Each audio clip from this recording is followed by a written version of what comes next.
10th में top करना है, एनसीईआरटी पढ़ लो। 12th में टॉप करना है, एनसीईआरटी पढ़ लो। आईआईटी और नीट का एग्जाम निकलना है तो भी एनसीईआरटी पढ़ लो।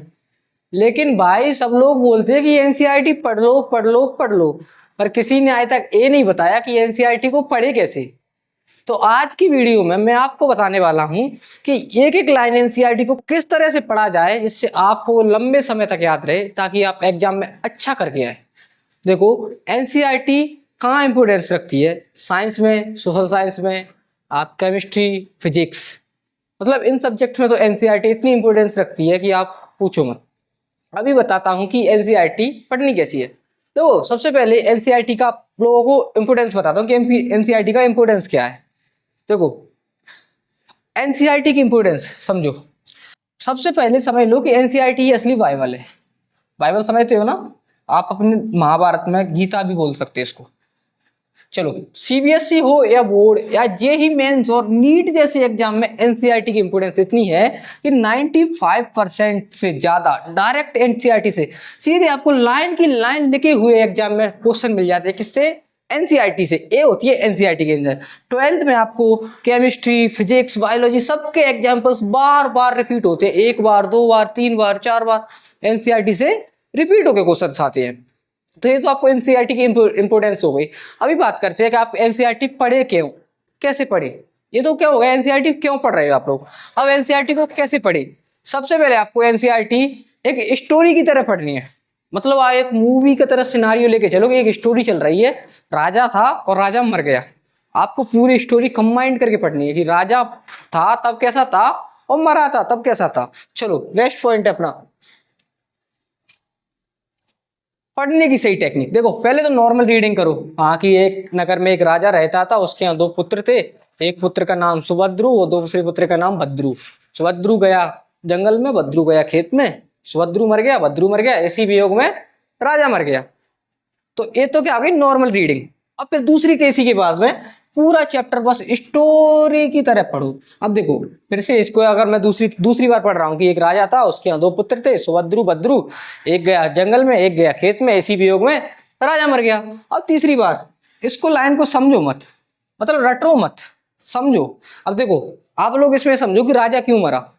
राजा क्यों मरा? राजा इसलिए मरा क्योंकि राजा पुत्र वियोग में मर गया, मतलब उन दोनों पुत्रों के दुख में राजा मर गया।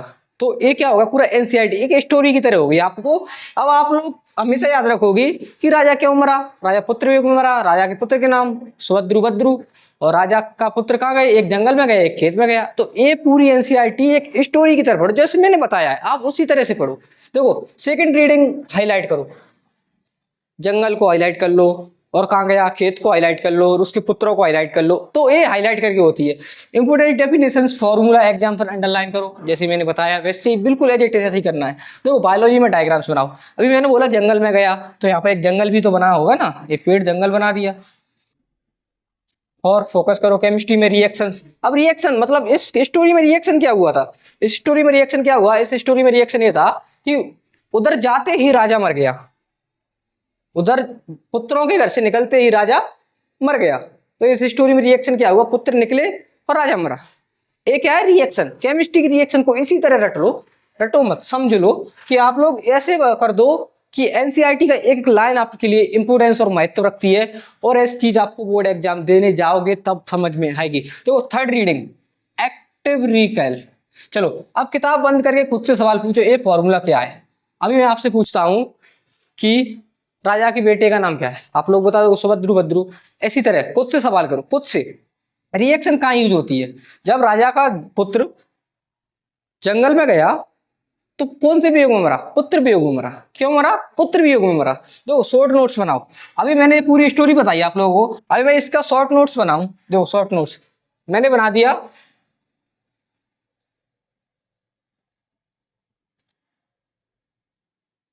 चलो, राजा, इसके पुत्र सुभद्रु और भद्रु। ठीक है, अभी एक कहाँ गया, जंगल में गया, और एक कहाँ गया, खेत पे गया। और चलो हमारी वीडियो बीच में रुक गई थी, इसके लिए माफी चाहते हैं। वीडियो पूरी शूट हो गई थी यहाँ से लेके एंड तक, बिल्कुल पूरी। लेकिन आपको फिर से शॉर्ट में बता देता हूँ, वीडियो यहाँ पर रुक गई सुभद्रू और बद्रू पे। तो मैं फिर से बता दूं कि वो सुभद्रू कहाँ गया, जंगल में गया, उसके बेटा बद्रू कहाँ गया, खेत में गया, और राजा मर गया। तो ये देखो कितना सारा डेविएशन था, कितनी सारी लाइनें थी, लेकिन आपने उसको एक लाइन में कंप्लीट कर लिया। तो ये होती है शॉर्ट नोट्स की इंपोर्टेंस। चलो अगला पॉइंट है आपका एनसीईआरटी क्वेश्चन सॉल्व करो। देखो हर चैप्टर में बैक एक्सरसाइज होती है, एग्जांपल्स होती है, तो ये क्या है, एनसीईआरटी सॉल्व करना है आपको। मैं फिर से बता दूं, ये वीडियो पूरी शूट हो गई थी, आप लोगों को दिख रहा होगा इस पे बोर्ड पे। तो बोर्ड हो या नीट, डायरेक्ट क्वेश्चन कहाँ से आते हैं, एनसीईआरटी से आते हैं। आप लोग जितनी ज्यादा प्रैक्टिस करोगे, डायग्राम्स नहीं छोड़ने आपको, एनसीईआरटी का कुछ भी नहीं छोड़ना, लाइन बाय लाइन ऐसे पढ़ो कि मजा आ जाए। देखो एक्स्ट्रा टिप्स क्या है आप लोगों की, कि ऐसे फिजिक्स में है तो डेविएशन लाइन बाय लाइन से याद रखो। केमिस्ट्री में एनसीईआरटी की रिएक्शन रटना है, ट्रेंड और लॉजिक को समझना है। ट्रेंड देखो, लॉजिक क्या हुए कि पुत्रों के जाते ही कौन, राजा मर गया, ये क्या उसका लॉजिक, मतलब रिएक्शन हुई है, पुत्रों गए और राजा मर गया। एनसीईआरटी की लाइन टू लाइन रीडिंग जरूरी होती है। बर्ड भी एग्जाम आया, जैसे देखो ये आया यहाँ पर, बर्ड भी एग्जाम आया, वैसे पूछो सुभद्रू कौन था, तो राजा का बेटा। ऐसे एनसीईआरटी में बर्ड भी आते हैं। और रिवीजन को संडे को पूरा रिवीजन एनसीईआरटी करो, जो आपने पूरा एक वीक में पढ़ा है वो पूरा रिवीजन करो। अगला आपका कॉमन मिस्टेक्स जो अधिकतर लोग करते हैं। देखो सिर्फ कोचिंग के नोट्स पे डिपेंड रहना कि जो टीचर्स पढ़ा रहे हैं वही पढ़ते जाना, ना अपना कुछ लॉजिक लगाना, ना कुछ दिमाग लगाना कि जो एग्जाम में आएगा भी या फिर नहीं आएगा। तो एक टीचर्स के नोट पे आपको बिल्कुल डिपेंड नहीं रहना। एनसीईआरटी को एग्जाम्पल छोड़ना, लोग करते हैं कि एनसीईआरटी का एग्जाम्पल छोड़ दिए, डायग्राम्स छोड़ दिए, रिएक्शन छोड़ दी, मतलब कुछ भी छोड़ दिया, लेकिन एनसीईआरटी का से आपको कुछ नहीं छोड़ना। डायग्राम्स को लाइटली लेना, एनसीईआरटी के डायग्राम्स को लाइटली बिल्कुल नहीं लेना, और क्वेश्चन सॉल्व किए बिना पढ़ते रहना। आप जब तक आप पढ़ रहे हो कुछ, अभी मैं पूछूं आपसे सुभद्रू कौन था, राजा का बेटा, पता है ना, तो आपको क्वेश्चन जब पूछेगा तब और अच्छे से चीजें याद होंगी। तो ये क्या है, आपको चीजें कॉमन मिस्टेक्स हैं जो अधिकतर लोग करते हैं।